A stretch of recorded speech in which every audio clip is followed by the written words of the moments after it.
নক্ষত্র আসলে কি? নক্ষত্র হলো বিশাল আকারের গ্যাসের গোলক, যেখানে মূলত হাইড্রোজেন ও হিলিয়াম থাকে। এরা নিজের মাধ্যাকর্ষণে জ্বলতে থাকে এবং আলো তাপ ছড়ায়।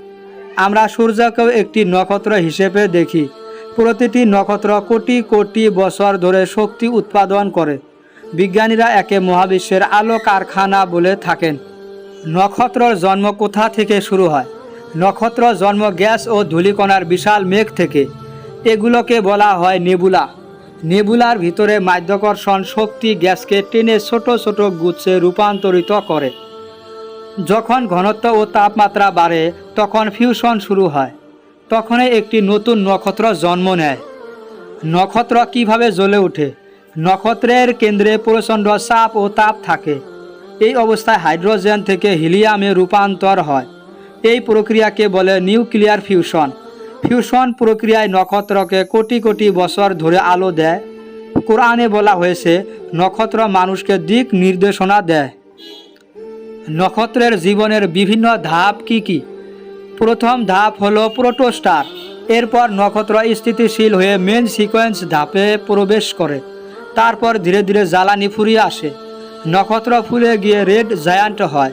এরপর শুরু হয় মৃত্যুর যাত্রা। ছোট্ট নক্ষত্রের মৃত্যু কেমন হয়? যদি নক্ষত্র ছোট হয় তা ধীরে ধীরে জ্বলে নিভে যায়। সূর্যের মতো নক্ষত্র রেড জায়ান্ট হয়ে ওঠে। পরে এর বাইরের স্তর মহাকাশে ছড়িয়ে যায়। ভেতরের অংশ সাদা হয়ে ক্ষুদ্র বস্তু তৈরি করে, যাকে বলে হোয়াইট ডোয়ার্ফ। অবশেষে এটি ঠান্ডা হয়ে ব্ল্যাক ডোয়ার্ফ হয়।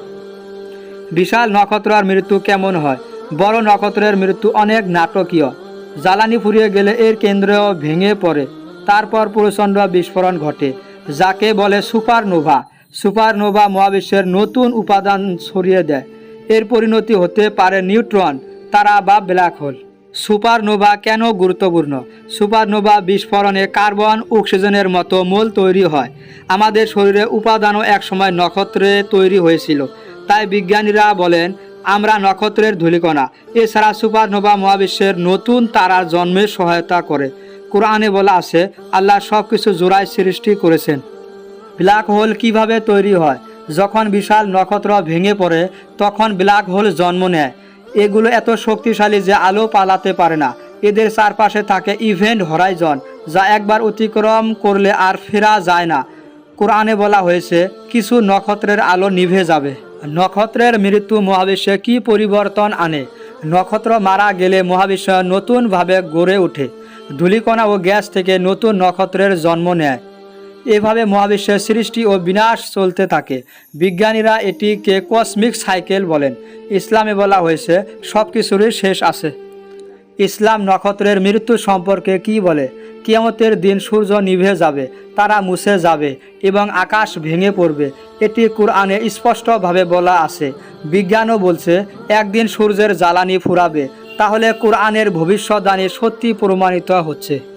বন্ধুরা, নক্ষত্রের জন্ম থেকে মৃত্যু এক বিস্ময়কর যাত্রা। বিজ্ঞান আমাদের প্রক্রিয়া বুঝিয়েছে আর ইসলাম দিয়েছে আধ্যাত্মিক শিক্ষা। নক্ষত্র আমাদের মনে করিয়ে দেয় সৃষ্টি একদিন শেষ হবেই। তাই আমাদের উচিত আল্লাহর দিকে ফিরে যাওয়া। যদি ভালো লেগে থাকে তাহলে ভিডিওটি লাইক ও শেয়ার করুন।